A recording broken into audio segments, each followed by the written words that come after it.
Well, good morning. And many of you I know are getting a little tired of this heat. It's been a sweltering August, which we usually see. And I don't see any relief in the heat department. It still looks like we're going to stay pretty hot, although temperatures come down a little this coming weekend. But I do see tropical moisture increasing next week. The end of August looks like it could be pretty active out there. But for now, we're still dealing with the sweltering heat and the mainly dry conditions. Perhaps an isolated thunderstorm or shower today. That's about it. Like we saw yesterday. There were a few out there yesterday. The light winds will continue today through tomorrow, picking up just slightly by Thursday. And I'm watching two tropical waves out there in the Atlantic, and both of those are expected to develop further. And tropical moisture with some of that activity is forecast to move into our area next week.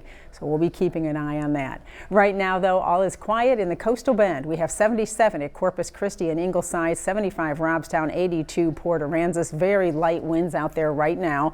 And that wind is not going to blow much today. It's going to stay pretty light. You can see all day long. Even by 5 o'clock, only about a 10-mile-an-hour breeze. Now, if you live closer to the water, perhaps about 12, 13 miles an hour. But we'll be looking for that breeze because it is going to be sweltering this afternoon. Take a look at the forecast high temperatures. Yesterday, Corpus Christi did come in at 97. I think it's going to be very close to that again today. The light wind and the slightly lower dew point will help that temperature come up today, and all that sunshine, of course. 100 at Alice, Robstown, 102 George West, 90 Port Aransas. Another very hot day, and the heat index coming up today up to about 106 this afternoon. A little bit lower because the dew point has dropped slightly with the very light winds across the area, but it's still going to be sticky no matter how you look at it. So very hot day out there, and if you're going to be on the water, it looks mostly sunny, and very light winds make for good boating conditions today. Nearly smooth bays out there, and only 2-foot seas. So looking good if you're going to try and catch some of those fish or just heading to the beach today.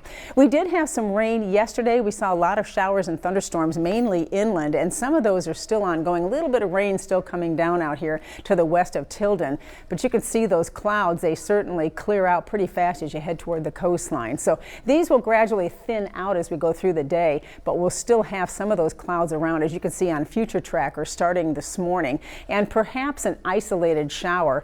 Notice though the clouds do thin out. We end up with a lot of afternoon sunshine, and except for an isolated shower today, it's mainly dry. Tomorrow, still plenty of sun and a very hot day on tap for your Wednesday. Now, about that tropical moisture, there are two systems out here. This first one is likely to continue to develop, a high chance of that, and will head toward the islands. The second one in the next 6 days heading toward the Caribbean, into the Caribbean and toward the Gulf. So we'll be keeping an eye on those. In the meantime, our weather is dry and hot until the weekend. An isolated rain chance returns.